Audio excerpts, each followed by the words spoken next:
en el primer libro de Samuel, el capítulo 15. Esta semana, hermanos, mi esposa y yo conversábamos y ella me preguntó de que yo iba a predicar en la mañana de hoy. Yo le dije, hace como 3 meses atrás, cuando el pastor y yo estábamos conversando de su viaje a República Dominicana, Dios trajo a mi corazón estos mensajes y yo le convertí a mi esposa lo que iba a predicar. Ella me dice, Juan, ¿tú te acuerdas? Y digo, sí, me acuerdo. Y dice, pero ¿tú sabes lo que yo te voy a preguntar? O sí, yo sé lo que vamos a hablar. Y ella me dijo, y era exactamente lo mismo que estaba pasando por nuestras mentes hace alrededor de 30 años atrás. Yo no les puedo decir, hermanos, el día, la fecha exacta, no le puedo decir el mes, no le puedo decir quién predicó, no le puedo decir de dónde venía, no le puedo decir, hermano, la ropa que él tenía, pero le puedo decir que fue un miércoles en la noche, alrededor de 30 años atrás. Y el hombre se levantó y predicó de este texto y fue tan impactante a nuestra vida que cuando yo le dije a mi esposa, es el texto que voy a predicar, me dice, ¿te acuerdas de? Y yo decía, sí, yo me acuerdo. Y hermano, mientras yo me preparaba en oración y estudiaba el texto para compartir para esta mañana, continuamente pasaba ese mensaje por mi mente. Y yo quiero utilizar la introducción que ese pastor utilizó en esa mañana, pero darle un giro completamente diferente por el enfoque que Dios ha traído que yo comparta con ustedes. Y él decía, usted es el juez. Y en esa mañana se presentan 2 hombres, generales de ejército, a su sala judicial. Usted escucha el testimonio del primero. Había recibido instrucciones específicas de lo que necesitaba hacer. Había ido a la guerra y había cumplido 99% de los mandatos que se le habían dado. Llega el segundo y el general, en lugar de irse a la guerra, se queda en su casa. Mientras está caminando, en lugar de estar en la guerra, por el terrado, sumamente cómodo en su casa, mira y ve a una mujer. Llama, la busca, se entera que es la esposa de uno de sus soldados más fieles. De hecho, era tan fiel que se encontraba entre los 30 hombres valientes de este rey, de este general. Pero él, hermano, toma a la mujer porque le agradaba, y cuando la mujer queda embarazada, para cubrir su pecado, le pide al otro general que ponga a este soldado en el lugar donde pueda morir, para él, que él sea muerto y él poder tomarla por mujer. Usted es el juez, ¿a cuál de los dos usted desecharía? Y si usted fuera el juez en esta mañana, ¿a quién desecharía usted? Y usted diría posiblemente al segundo. Pero Dios, el verdadero juez, no lo hace así. El primero, que cumplió 99% del mandato y de la orden, fue desechado. Pero el segundo, que hasta había matado a un hombre para cubrir su pecado, es perdonado. ¿Dónde radica la decisión de aquel que es el verdadero juez? Y él decía, en la manera que el hombre puede ser enseñable o educable. Pero hermano, el giro que yo entiendo es mucho más profundo que este. Y es la manera en que el hombre mantiene su vida en el núcleo de la vida. Y quiero utilizar la palabra núcleo por causa de su definición. La vida del creyente debe tener un núcleo. La vida del Hijo de Dios tiene que tener un núcleo. Y el núcleo debe ser su relación con su Dios. Déjeme decirle, hermano, lo que la palabra núcleo significa para que usted pueda entender qué es lo que quiero decir. El núcleo es la parte central, principal e interna que sostiene, controla y da el origen al resto de una estructura.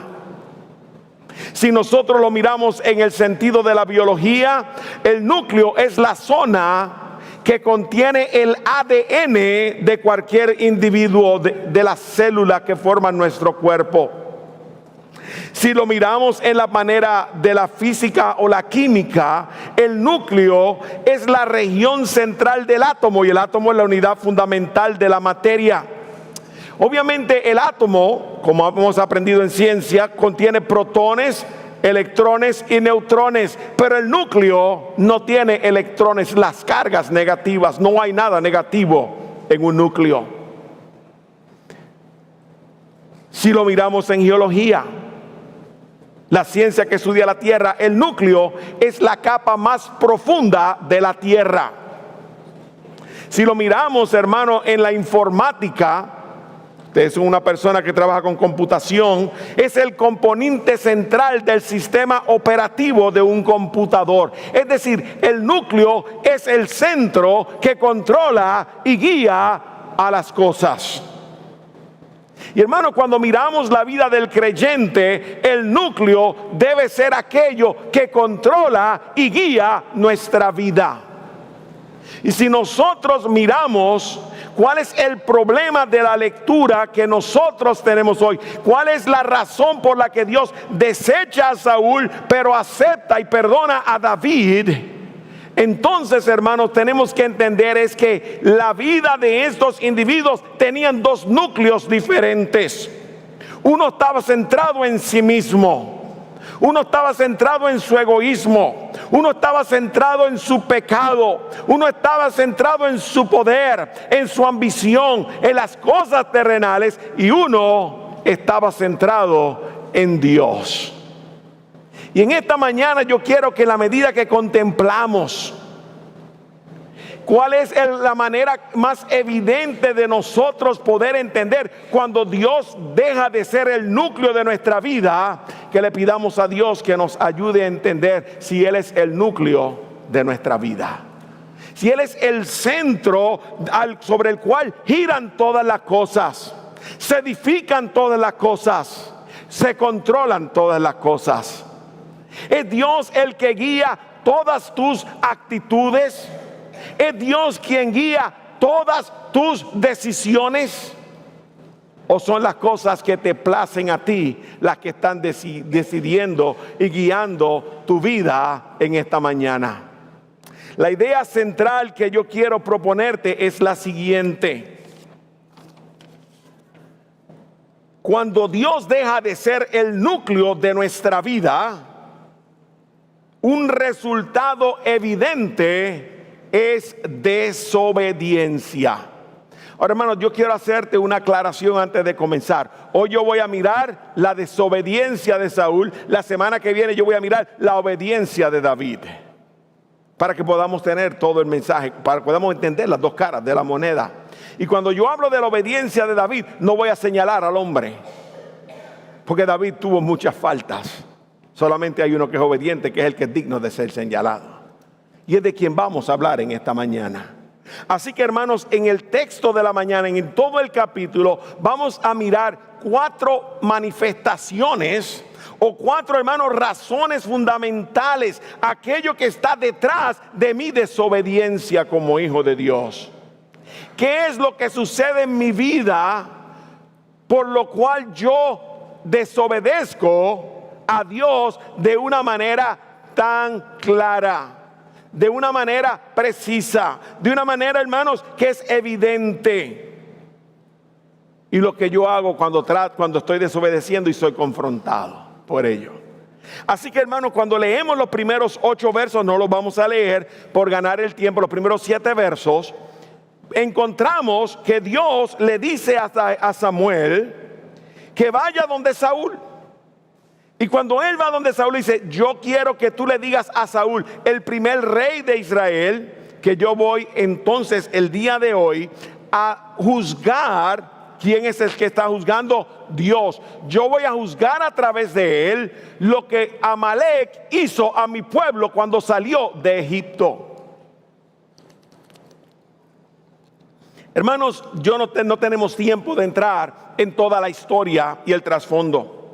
Pero usted encuentra esta historia en el libro de Éxodo, el capítulo número 17. Los israelitas habían salido por mano de Dios y mano poderosa de Egipto. Dios los está llevando a través del camino del desierto. Y hermanos, Amalek sale en el encuentro y se le opone. Y viene a pelear contra el pueblo de Dios. Y esta es la batalla de que usted lee, si usted recuerda, que cuando Moisés subió al monte a lo alto, levantaba las manos, los israelitas prevalecían. Pero cuando él bajaba las manos, los amalecitas prevalecían.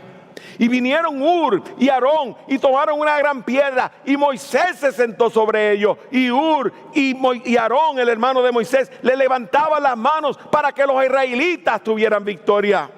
Era la señal de que la victoria no le pertenecía al pueblo. La victoria siempre viene de parte de Dios. Y las manos levantadas decían: estamos dependiendo, estamos mirando, estamos esperando en ti, oh Dios, que nos has traído hasta aquí. Y hermanos, encontramos que ahora llega el momento del juicio de la nación de Amalek. Ahora yo quiero decirte por qué Dios está juzgando esta nación. Porque hermanos, muchas veces en nuestra mente decimos: pero solamente porque se le opusieron, Dios los va a destruir a todos. Y pensamos que hay justicia en Dios. Dios es justo, ese es su carácter. El que es injusto soy yo. Y yo quiero, hermano, decirte cuál es la razón que está detrás de todo esto.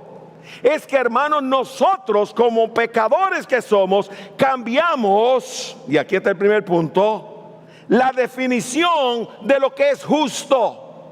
Y comenzamos a juzgar conforme a lo que yo creo, o a lo que yo quiero, o a lo que a mí me satisface, en lugar de juzgar en lo que Dios dice, en lo que es justo y en lo que Dios hace. Entonces, hermanos, el problema radica conmigo y no radica con Dios. Y cuando nosotros cambiamos la definición de aquello que es justo, nosotros vamos a errar. Nosotros vamos a fallar. Nosotros vamos a desobedecer. ¿Por qué? Porque estoy juzgando en base a lo que yo creo y no en base a lo que Dios dice. Estoy juzgando en base de un carácter imperfecto, de un carácter pecaminoso, en lugar de un carácter que es santo, que es puro, que no hay maldad en él y que es amor. ¿Me está siguiendo? Estamos callados. Diga por lo menos amén para saber que no se me está durmiendo. Hermanos, ¿qué hizo Dios? Dios iba a juzgar. Pero yo quiero leerte un texto. No tienes que ir ahí. Si quieres ir, estás bienvenido. En Éxodo 17, el versículo 16, Dios dice la razón por qué él está juzgando a Amalek. Y mira lo que dice la escritura en Éxodo, y lo voy a leer de la versión en este momento Reina Valera 60, porque me gusta cómo lo establece. Mira lo que dice. Dice: por cuanto, está hablando Dios, por cuanto la mano de Amalek se levantó contra el trono de Jehová, Jehová tendrá guerra con Amalek de generación en generación. El problema no fue que Amalek se levantó contra Israel. El problema es que Amalek se levantó contra Dios. ¿Me está siguiendo, hermanos? Y en nuestra definición de justicia, por lo general nosotros vemos lo que está delante de nuestros ojos. Juzgamos conforme a la apariencia, a lo que nosotros vemos. Pero el único que puede ver lo que nosotros no vemos es Dios. Los israelitas no eran una nación santa. No eran, hermano, una nación que no tuviese problemas y que no tuviese pecado y que no tuviese castigo. De hecho, Dios le dice a ellos, mira lo que, déjame leerte esta porción de la escritura. En Deuteronomio capítulo 9. Déjame leerte solamente unos versículos. Mira lo que Dios le dice a la nación de Israel cuando va a entrar a tomar la tierra prometida. Mira lo que le dice. Yo quiero que vayas. Míralo. Deuteronomio 9, verso 1. Oye, Israel. Ya han pasado 40 años desde que salieron de Egipto. Han estado en el desierto. Han deambulado de un lado hacia otro. Hermanos, han comido maná, han pecado contra Dios, se quejaron por el agua, se quejaron por el maná, se quejaron porque no tenían carne, fueron avaros, se comieron la carne. Todo esto ha pasado en su vida. Han muerto aquellos que no quisieron entrar, excepto Caleb y Josué. Y ahora Dios le dice a Israel, cuando van a cruzar el Jordán para tomar posesión de la tierra prometida, dice: oye Israel, hoy vas a pasar el Jordán para entrar a desposeer a naciones más grandes y más poderosas que tú, ciudades grandes y fortificadas hasta el cielo, un pueblo grande y alto, los hijos de los anaseos, a quienes conoces y de quienes has oído decir: ¿quién puede resistir a los hijos de Anac? Comprende pues hoy que es el Señor tu Dios el que pasa delante de ti como fuego consumidor. Él los destruirá y los humillará delante de ti para que los expulses y los destruyas rápidamente, tal como el Señor te ha dicho. No digas en tu corazón, cuando el Señor tu Dios te los haya echado de delante de ti por mi justicia, el Señor ha hecho entrar para poseer esta tierra, sino que es a causa de la maldad de estas naciones que el Señor las expulsa de delante de ti. No es por tu justicia ni por la rectitud de tu corazón que vas a poseer la tierra, sino que por la maldad de estas naciones el Señor tu Dios las expulsa de delante de ti para confirmar el pacto que el Señor juró a tus padres Abraham, Isaac y Jacob. Comprende pues que no es por tu justicia que el Señor tu Dios te da esta buena tierra para poseerla, porque eres un pueblo terco. Hermano, no es porque sean justos. La gracia de Dios no es porque yo merezca la gracia de Él. No es porque me llamo Juan y me miré en el espejo, oh, qué bien me veo hoy. Óyeme, qué bien. Y, ay, qué bueno, yo voy hoy a predicar la palabra de Dios. Dios debe de darme, tener misericordia. No, hermanos, yo soy tan pecador como cualquiera de nosotros. Es por la gracia de Él, es por la justicia de Él, es por causa de quién es Él, es por causa del carácter de Él. Lo que, hermano, el que salva a las personas no es el predicador, el que cambia y transforma la vida no es el predicador, es Dios, Espíritu Santo, utilizando la palabra de Dios. ¿Me está siguiendo, hermanos? Lo que va a transformar esta nación no es quien suba a la Casa Blanca. El único que puede traer transformación a la nación es Dios a través de su palabra. Es el único que sabe lo que es justo y lo que hay que hacer. El problema es que nosotros, hermanos, estamos sumergidos en nuestro egoísmo, en nuestra vanidad, en nuestro orgullo, en nuestra arrogancia, en nuestra prepotencia, en quiénes somos nosotros, y nos olvidamos de quién es Dios. Y una nación que fue levantada, y ayer celebraba 250 años, para honrar la libertad que se encuentra en Cristo, el día de hoy está esclavizada y sumida en el pecado como cualquier otra nación.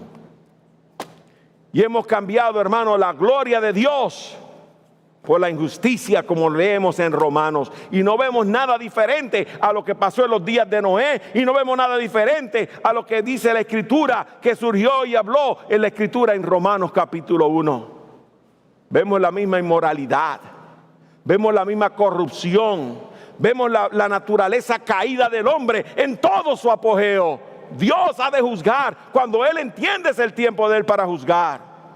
Y Dios le dio tiempo para que se arrepientan. En Apocalipsis, cuando Dios habla a una de las iglesias, le dice: te he dado tiempo para que te arrepientas y no te quieres arrepentir, porque toleras a esos que llaman y hablaba de Jezabel. Y si usted busca quién era Jezabel, la mujer que controlaba al rey para que él hiciera y adorara a otros dioses. Idolatría, control. De eso vamos a hablar un poquito dentro de unos minutos. Hermanos, cambiamos la definición de lo que es justo y miramos el mundo con nuestros ojos de pecado, y entonces creemos que nosotros somos los justos y que Dios es injusto. Lee el Evangelio de Romanos, el libro de Romanos, y vas a ver que la Escritura claramente dice: no hay injusticia en Él.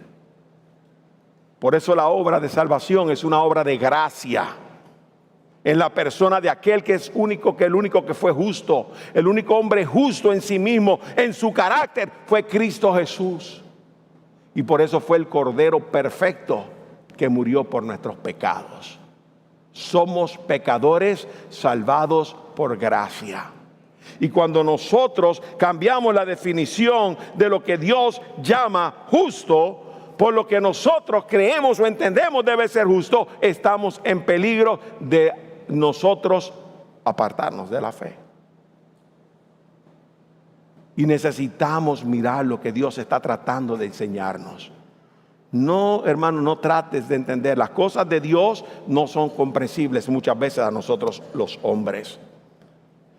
En el Deuteronomio, el capítulo 29, el versículo 29, Dios dice esto. Escucha lo que Él dice. Las cosas secretas pertenecen a Jehová nuestro Dios. Mas las reveladas, lo que Él determina revelar, son para nosotros y para nuestros hijos, para que cumplamos todas las palabras escritas en el libro de esta ley. Si Él lo reveló es para que lo hagamos.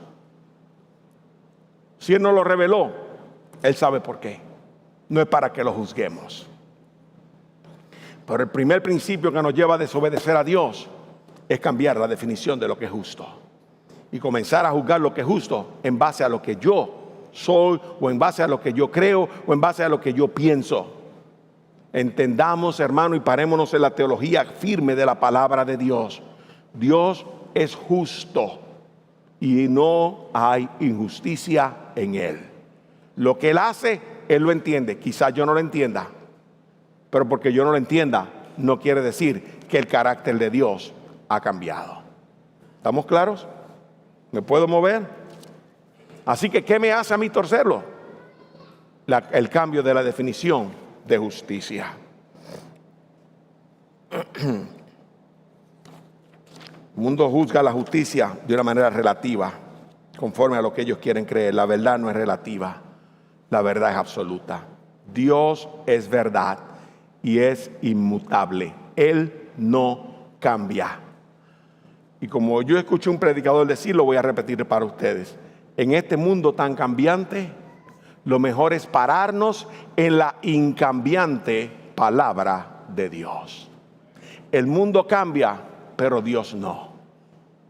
El mundo cambia lo que cree ser correcto, pero la palabra de Dios permanece para siempre. Si quieres obedecer, párate en lo que no cambia, en la verdad inmutable de su palabra. Así que, ¿qué es la primera causa o fundamento que me hace y me lleva a mí a la desobediencia? Un cambio en la definición de justicia. Te dice, ¿cómo tú sabes que hubo un cambio en la definición de justicia? Porque Él no cumplió a cabalidad todo. Él hizo lo que Él creía que Él necesitaba hacer. Yo no hago lo que yo creo, yo hago lo que Dios dice. Y se acabó.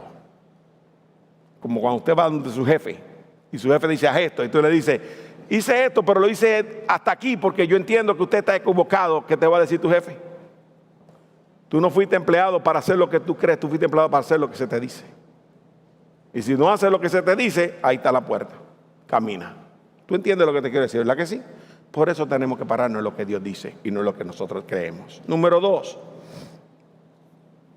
El versículo 8 al 15, ya la hermana leyó de ellos, pero yo quiero llevarte a lo que está sucede. Dios se presenta y entonces dice que en el versículo 7 luchó contra los amalecitas y capturó a Agag vivo y destruyó al pueblo a filo de espada, y Saúl perdonaron a Agag y a lo mejor de las ovejas, de los animales engordados, de los corderos y de todo lo bueno. No se lo quisieron destruir por completo, pero todo lo despreciable y sin valor lo destruyeron completamente. Y ahí está el segundo punto. Claro, bien claro lo que la Escritura está diciendo. Número 1, hubo un cambio en la definición de justicia. Número 2, ahora hay un cambio o una, hermano, determinación diferente en lo que es verdaderamente valorable, lo que tiene valor. Yo lo escribí así: determinas el valor de las cosas. ¿Quién determina lo que vale y lo que no vale? Bueno, hermano, el oro. Pues yo confío en oro, voy a ponerlo. No, que aquel dice que esto vale mucho, hermano, y entonces medimos las cosas y el valor de las cosas como el mundo las ve, las mide.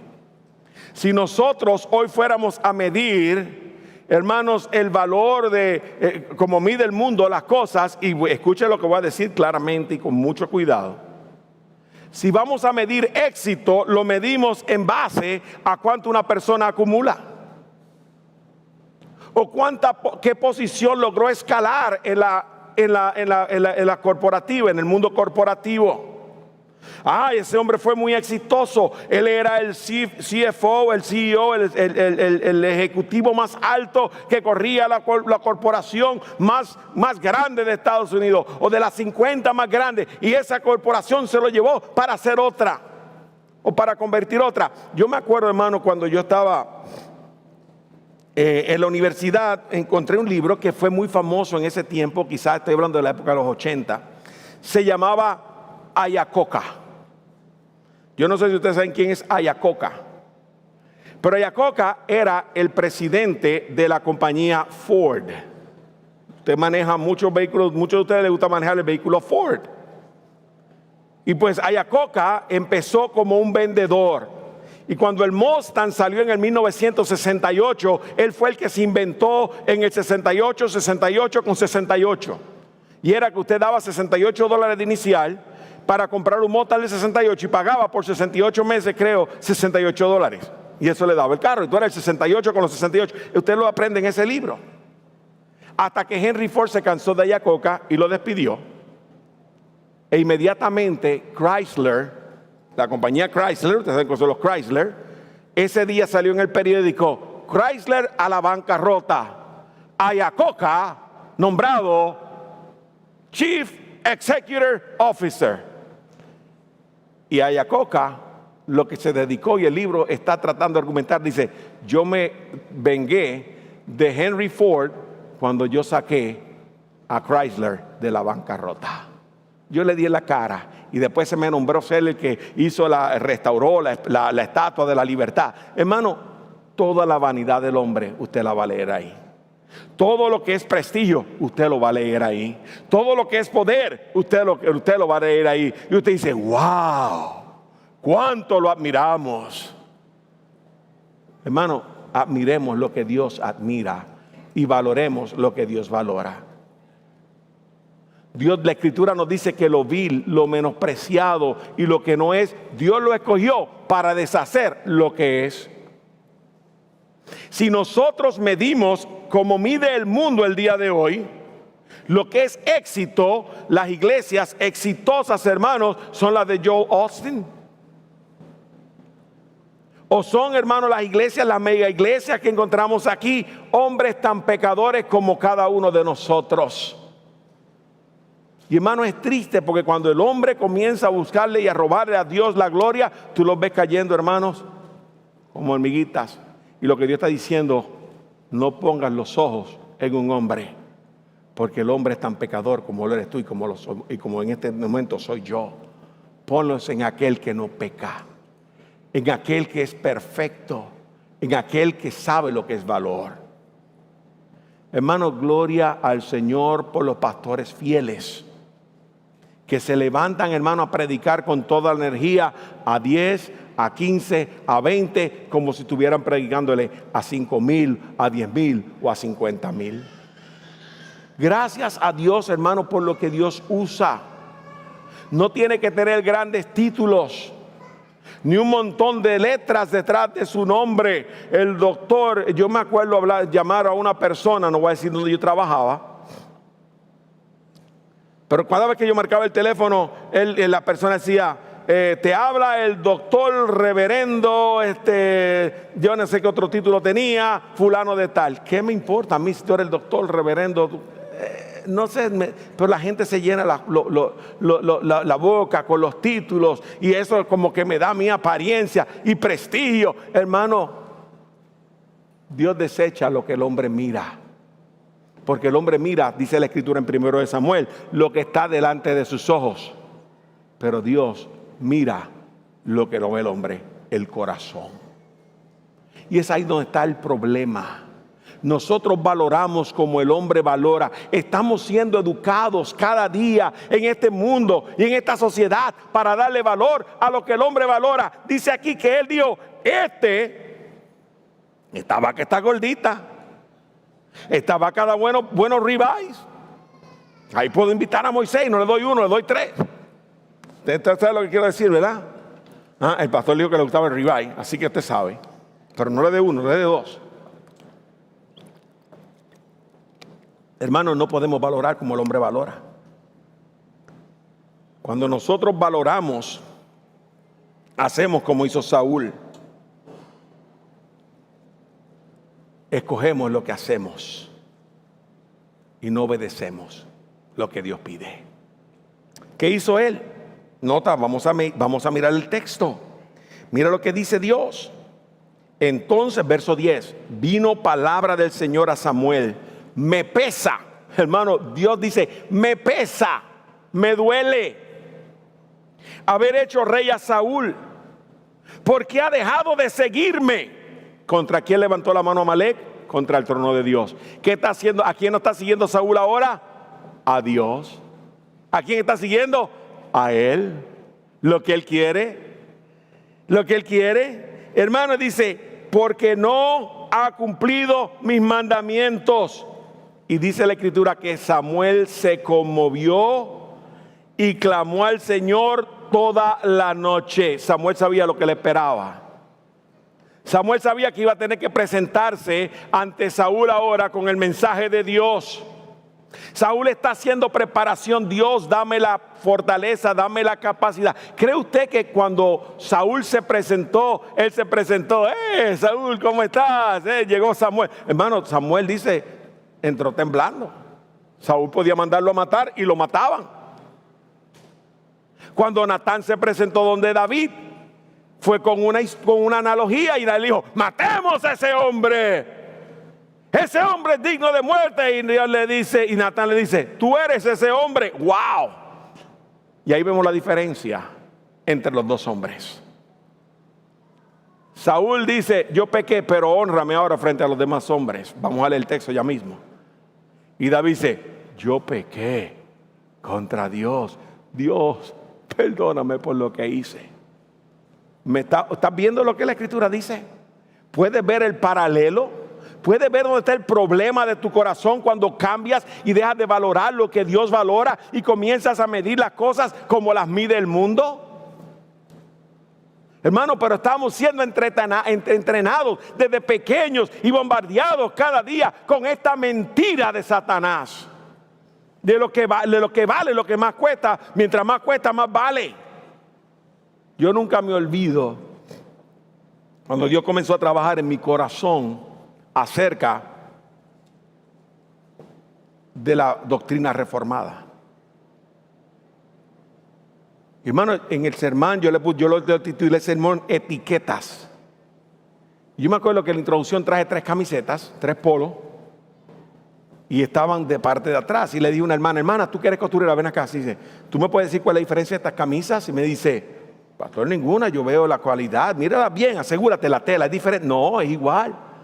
¿Tú ves diferencia en la costura? No, digo, entonces ¿por qué esta vale 20? ¿Por qué esta vale 40 y esta vale 80? Y ella me miró y yo digo, bueno, entonces la volteé. Old Navy, Polo, Lacoste. 20, 40, 80. ¿Qué hacía la diferencia? La etiqueta. Pero nosotros morimos por las etiquetas. Y dígame que no es verdad. Dígame que no es verdad, hermano. Usted sabe que sí, ¿verdad que sí? Morimos por la etiqueta. Y creemos que porque tiene esa etiqueta vale más. Hermano, a mí me gusta, yo le voy a confesar las cosas buenas. A todos nos gustan las cosas buenas. Pero ¿sabe una cosa, hermano? Yo compro en especial. Yo espero encontrarle el especial. Vaya a la tienda y busque el especial. Y ya, hermanos. Y si no, compre lo que tenga buena calidad. Aunque no tenga una etiqueta. Pero hermano, a veces las cosas las hacemos de esa manera porque valoramos como valora el mundo. Hermano, esto implica que Dios ya no tenía uso para Saúl. Y cuando nuestro corazón se aparta de lo que Dios dice, perdemos utilidad ante Dios. Ya no podemos ser usados para aquello que Él no quería usar. Pero hermano, ¿sabe una cosa? Y es que no puedo dejar de decirlo. En la gracia de Dios, Dios sabiendo quién soy yo y sabiendo toda mi pecaminosidad, aún así me da la oportunidad. Gloria a nuestro Dios, hermano. Dígame si eso no es gracia. Dígame si eso no es gracia. Dios sabía que David iba a caer. Pero cuando habló de David, aún sabiendo toda la poca vergüenza que iba a hacer, ¿sabe lo que dijo? Es un hombre conforme a mi corazón. Wow. Lo que ve Dios y nosotros los hombres no vemos. Job, excelente ejemplo. Hermano, él cuestionó a Dios. Si usted lee el libro de Job, usted va a ver que dijo, pero Dios dijo de él: ¿has visto a mi siervo Job, que no hay otro como él? Varón perfecto y recto, temeroso de Dios y apartado del mal. No hay otro como él. Hermano, ¿qué diría Dios de mí en la mañana de hoy?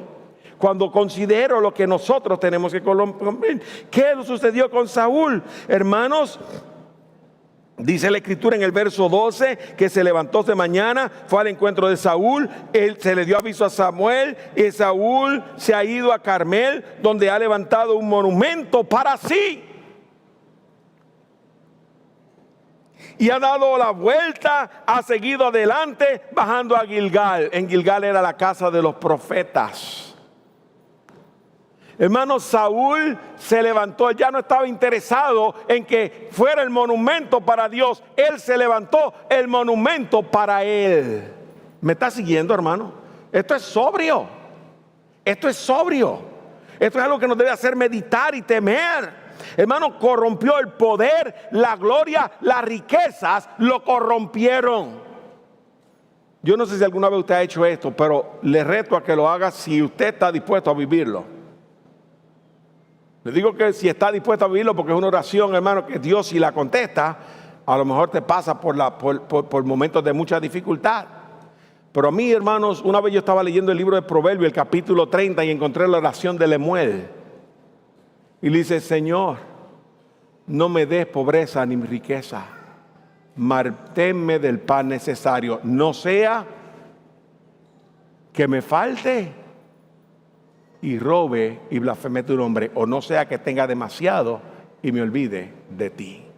Wow, hermano, qué oración. Qué oración. Hermano, valoremos lo que Dios valora. No es lo que Dios piensa lo que cambia cuando yo lo obedezco. Quien cambia de pensamiento soy yo.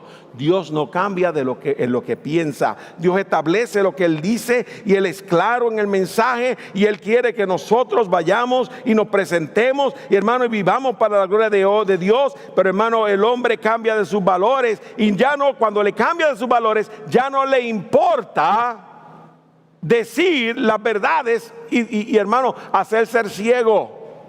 Mira lo que dice el verso número 15.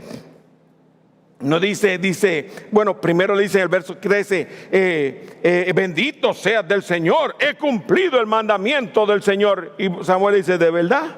Entonces, ¿qué es ese balido y bramido de ovejas y de bueyes y mugido de bueyes que oigo? Y ahí le dice: es que los han traído el pueblo, porque Él perdonó lo mejor de las ovejas y de los bueyes para sacrificarlas al Señor tu Dios, pero de demás lo destruimos por completo.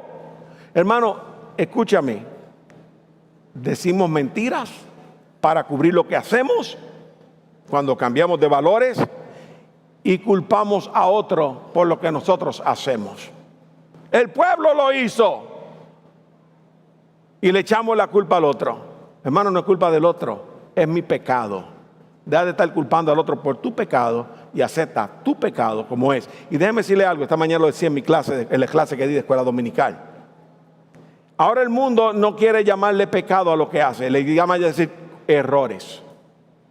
Hermano, la Biblia no lo llama errores, la Biblia lo llama pecado. Y la palabra pecado significa que no di en el blanco. Es la figura de hacer arco y flecha. Y usted sabe que tiene ese circulito rojo en el medio, pero no es el cantito del circulito rojo. Ah, yo le di en el centro porque le di en el lado. No, es dar exactamente en el centro de ese blanco. Eso es lo que Dios quiere que nosotros hagamos. Y cuando nosotros no damos en el centro, la Biblia lo llama pecado. Así que, hermanos, llamémoslo como Dios lo llama, pecado. Así que, en primer lugar, cambio mi definición de justicia. Número 2, determino el valor de las cosas. Le dije, son 4 y me quedan 22 minutos. Número 3, transfiero el objeto de aquello que temo. Transfiero el objeto del temor. ¿Y qué quiero decir con esto, hermano? Leamos la Escritura, porque es la Escritura quien nos tiene que hablar. Y nos dice aquí, ahora sí voy a leer en el verso 16, que entonces dijo Samuel a Saúl: espera, déjame declararte lo que el Señor me dijo anoche. Él le dijo: habla. Y Samuel dijo: no es verdad que aunque eras pequeño a tus propios ojos, fuiste nombrado jefe de las tribus de Israel, y el Señor te ungió rey sobre Israel, y que el Señor te envió en una misión y te dijo: ve y destruye por completo a los pecadores, los amalecitas, y lucha contra ellos hasta que sean exterminados. ¿Por qué pues no obedeciste la voz del Señor, sino que te lanzaste sobre el botín e hiciste lo malo ante los ojos del Señor? Entonces Saúl dijo a Samuel: yo obedecí la voz del Señor y fui a la misión a la cual el Señor me envió, y he traído a Agag, rey de Amalec, y he destruido por completo a los amalecitas. Pero el pueblo, volvió a echarle la culpa al pueblo, tomó del botín de las ovejas y de los bueyes lo mejor de las cosas dedicadas al anatema, para ofrecer sacrificio al Señor tu Dios en Gilgal. Óigame, hermano, no solamente ahora él está echando la culpa ahora. ¿Sabe lo que pasa? Que, hermanos, él quería que el pueblo lo adulara. Él tenía miedo que el pueblo lo abandonara. Y cuando el hombre cambia el núcleo de su vida, comienza a temer al hombre antes que a Dios. Y el hombre se convierte grande y Dios se convierte chiquito. ¿Me seguiste? Hermano, es sobrio. Esto, hermano, para que meditemos. Dios, hermano, deja de ser aquel que es grande, porque quien es grande ahora es otro. O soy yo, o es otro hombre, o es en la congregación, para que me sigan, y yo voy a hacer compromisos en mi vida, porque quiero la alabanza y la adoración del hombre, en lugar de que yo honre a Dios con mi vida. Qué bueno cuando Dios dice: buen siervo y fiel, sobre poco fuiste fiel, sobre mucho te pondré. Pero ¿de cuánto dirá Dios eso el día de hoy? ¿Dirías a Dios de mí el día de hoy: ven, buen siervo y fiel, sobre poco has sido fiel, sobre mucho te pondré? Pero estoy más interesado en la alabanza del hombre y establezco compromisos. Y digo lo que no es cierto. Y me ciego ante lo que yo estoy pensando. Y, hermanos, nosotros entonces comenzamos a hacer excusa. ¿Y sabe lo que hacemos? Espiritualizamos nuestra excusa para que suene bien y suene bonita. Es que vamos a ofrecer holocaustos y sacrificios a Dios. ¿No suena eso como algo súper espiritual? Y nosotros, para excusarnos, espiritualizamos las cosas y sacamos la escritura de contexto para nosotros vernos bien ante los hombres y tratar de ponerle una curita a la herida y tratar de tapar nuestro pecado. Hermano, tú no eres un niño donde tú le dices: vamos a jugar a esconder al niño, y el niño se tapa los ojos y te dice: no te veo, estás escondido. Usted sabe lo que quiero decir, ¿verdad que sí? No te tapes los ojos y creas que la gente no te está viendo. No te tapes los ojos y piensas que Dios no te ve. Cuando nosotros, hermanos, comenzamos a temer al hombre antes que a Dios, hacemos justo lo que hizo hizo Saúl. Y esta mañana, cuando estaba dando la escuela dominical a los hermanos que estaban en Antiguo Testamento, les dije que iba a conectar el mensaje para ellos. Lamentablemente no tengo tiempo de dar la clase del Antiguo Testamento ahora, pero déjeme decirte y ilustrártelo de una manera diferente. Tenemos la creación del hombre en Génesis 1 y 2. Dios crea al hombre para que el hombre refleje quién es Él.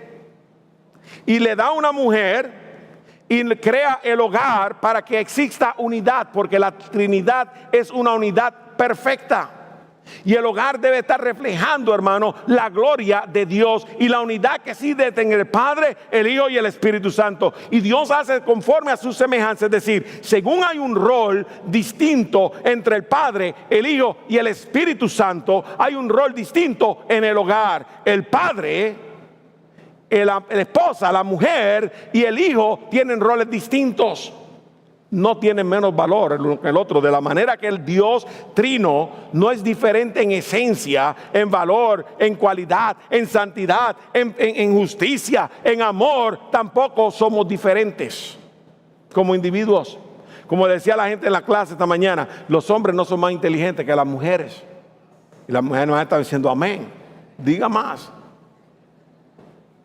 A veces los hombres se creen que son más inteligentes, pero ahí comienza, hermano, a manifestar su falta de inteligencia. No sé si me estoy explicando. No tenemos más valor. Tenemos una función diferente ante Dios. Y esto es para que nosotros vivamos conforme a lo que Dios estableció y al diseño de Dios. No tengo tiempo para seguir, pero cayó el hombre. Y cuando, de hecho, les decía a ellos que número 2, cuando el hombre es creado, lo primero que hace Dios es tener el día de reposo. ¿Y sabe por qué el hombre tenía el día de reposo primero? Porque Dios quería que el hombre entendiera que el núcleo de su vida tiene que ser la relación que existe entre él y Dios. Y Dios comienza con el día de descanso, que es el día de comunión entre Dios y el hombre. Es el día donde nosotros adoramos y tomamos el tiempo para centrarnos en la persona de Dios. Y había comunión perfecta, pero el hombre cayó. El hombre pecó, y cuando el hombre pecó, hermano, pierde esa comunión y esa relación y lo desecha a Dios de su presencia. No sin gracia, porque en la gracia de Dios, Dios tomó un animal y lo sacrificó para que el hombre entienda que la paga del pecado es muerte, pero la sangre de aquel que es inocente va a cubrir el pecado. Por eso es que nosotros el día de hoy podemos entender que en mi pecado puedo tener la justicia, la perdón de Dios, porque la sangre de Cristo, el Cordero de Dios, sin falta, sin pecado, fue a la cruz y tomó mi lugar para morir por mí, para derramar mi sangre por mi pecado, lavar mi pecado, perdonarme, vestirme con la justicia de Dios, hermano, y ahora soy hijo, no por lo que yo soy, no por mis obras, sino por lo que Cristo hizo. Y si tú estás aquí sin Cristo, mi amigo, es la única manera que vas a llegar a Dios. Porque lo próximo que hace Saúl es decir que es para sacrificar holocaustos y víctimas a Dios. Estoy cumpliendo la ley de Dios, un sacrificio religioso. Y le dice Samuel a Saúl: se complace el Señor tanto en holocaustos y sacrificios como en la obediencia a la voz del Señor. Entiende, el obedecer es mejor que un sacrificio y el prestar atención que la grosura o que la grasa de los carneros, porque la rebelión es como el pecado de adivinación y la desobediencia como la iniquidad e idolatría. Por cuanto tú has desechado la palabra del Señor, Él también te ha desechado para que no seas rey. Hermano, ninguna función religiosa, ni ninguna obra religiosa o sacrificio o promesa que yo haga a Dios me va a comprar perdón de pecados. Solamente lo que Cristo hizo por mí en la cruz del Calvario, y Dios me regala por gracia, por causa de que Él me ama y porque Él lo quiere hacer y lo ha determinado así, me puede traer salvación y perdón. Es Cristo, no soy yo. Es Cristo, no mi obra religiosa. Es Cristo, no el miembro de la iglesia o el bautismo o lo que yo quiera hacer. Cuando yo cumplí 15 años de casado, y de esto hace ya 27 años, mi esposa y yo fuimos a México. Y fuimos a la Basílica de la Guadalupe. Teníamos que ir a ver la Basílica de la Guadalupe. Y había mujeres y hombres subiendo todas esas escalones de rodillas con un montón de sangre. Como si ese sacrificio, hermanos, le fuera a comprar perdón de pecados. O le fuera a librar de la culpabilidad de su pecado. O le fuera a dar paz en su vida y en su corazón. No hay nada que yo pueda hacer que me pueda dar perdón. No hay nada que yo pueda hacer que me pueda comprar paz.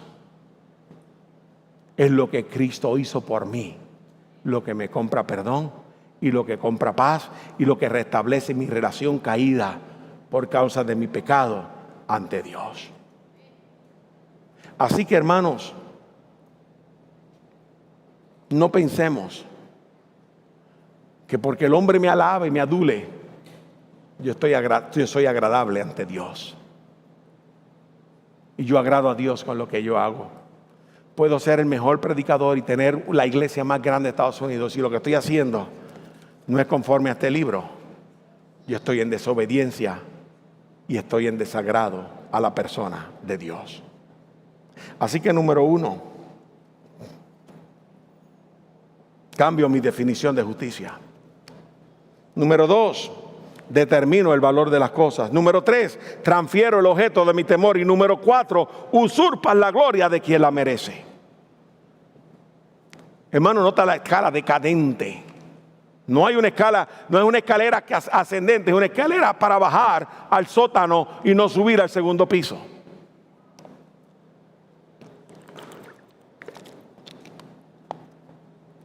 Cuando es confrontado y Saúl intenta cubrir su maldad, su pecado, le dice: he pecado, en verdad que he quebrantado el mandamiento del Señor y tus palabras, porque temí al pueblo, ahí está, y escuché su voz. Ahora pues, te ruego que perdone mi pecado. ¿A quién él le tiene que pedir perdón? ¿A Samuel? ¿O es que Samuel tenía el poder de decir: yo te absuelvo de todo pecado? El único que tiene poder para perdonar cada pecado es Dios. Dios. Si tú pecas contra mí, yo te puedo perdonar tu ofensa, pero más vale que vayas donde Dios, porque tú pecaste contra Dios. Y porque yo te perdone tu ofensa no quiere decir que Dios te ha perdonado tu ofensa hasta que tú le pidas perdón. ¿Me estás siguiendo? ¿Me entendiste? ¿Fui claro? ¿Me expliqué claro? Entonces, hermano, ahora pues, te ruego que perdone mi pecado y vuelvas conmigo para que adore al Señor. Pero Samuel respondió a Saúl: no volveré contigo porque has desechado la palabra del Señor y el Señor te ha desechado para que no seas rey sobre Israel. Cuando Samuel se volvía para irse, Saúl asió el borde de su manto y éste se rasgó. Entonces Samuel le dijo: hoy el Señor ha arrancado de ti el reino de Israel y lo ha dado a un prójimo tuyo que es mejor que tú. También la gloria de Israel no mentirá ni cambiará su propósito, porque él no es hombre para que cambie de propósito. Saúl respondió: he pecado, pero te ruego que me honres ahora delante de los ancianos de mi pueblo, delante de Israel, y para que regreses conmigo para que yo adore al Señor tu Dios. Volvió Samuel tras él y Saúl adoró al Señor. Entonces Samuel dijo: tráeme a Agag, rey de los amalecitas. Y Agag vino a él alegremente. Y Agag dijo: ciertamente la amargura de la muerte ha pasado ya. Pero Saúl dijo: como tu espada ha dejado a las mujeres sin hijo, así también tu madre será sin hijo entre las mujeres. Y Samuel despedazó a Agag delante del Señor en Gilgal. Y luego Samuel se fue a Ramá, pero Saúl subió a su casa en Gubea de Saúl. Samuel no vio más a Saúl mientras vivió. Y Samuel lloraba por Saúl, pues el Señor se había arrepentido de haber puesto a Saúl por rey sobre Israel. Y de hecho, la palabra arrepentir no es como tú y yo que nos arrepentimos, no es dar marcha atrás, sino que Dios había cambiado de pensamiento y lo había desechado. Es lo que la palabra arrepentir quiere decir aquí en el hebreo.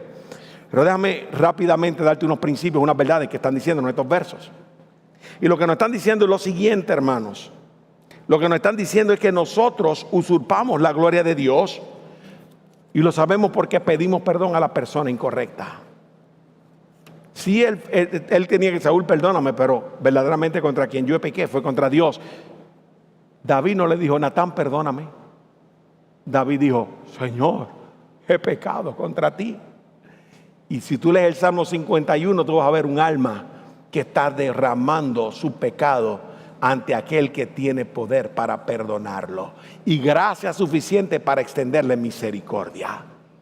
La Escritura dice en Salmo 51, al espíritu contrito y humillado no despreciarás tú, oh Jehová. El problema es que nos humillamos porque estamos exaltándonos. Hermano, se agarró de su manto porque quería forzarlo a hacer su voluntad. Cuando nosotros pecamos contra Dios, hermano, y queremos robar la gloria, queremos que la gente haga como nosotros queremos. De hecho, aquí él le da la clave del problema. Él le dice, como le dice aquí, como rebelión es el pecado de adivinación. Hermano, estamos tratando de juzgar, de averiguar lo que es correcto, y eso es rebelión. Y dice, y como ídolos e idolatría, la desobediencia. Hermano, ¿qué hacen los ídolos? Los ídolos controlan a los individuos. Y cuando nosotros estamos desobedeciendo a Dios, lo que estamos diciendo es, yo estoy en control. Estoy en el trono. Se hacen las cosas como yo quiero y como yo digo, y no me importa. Y yo tengo una noticia para ti. Tú no eres soberano.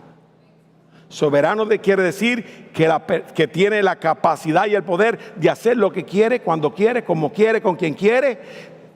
Y no necesita ni el consejo ni el permiso de nadie para hacerlo.